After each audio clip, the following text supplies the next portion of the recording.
How to stop people from sending friend requests on Facebook. Hello everyone, welcome to this channel. I'm here to help you out today. So without any delay, let's get started. Now first of all, launch the Facebook application on your device and make sure you are logged into your account, and also make sure that you have a personal account over here and not a professional account.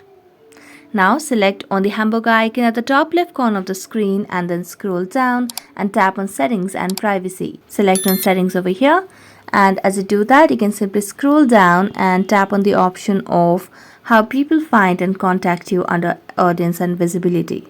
As you select on it, you can see the option of who can send you friend request.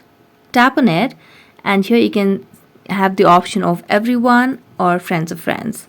So we do not have the option to stop people from sending friend requests. We only have the option to select amongst everyone and friends of friends. So let's select on friends of friends because that's the maximum limitation we can do, and then tap on save. So that's it. Thank you so much for watching this video. See you next time.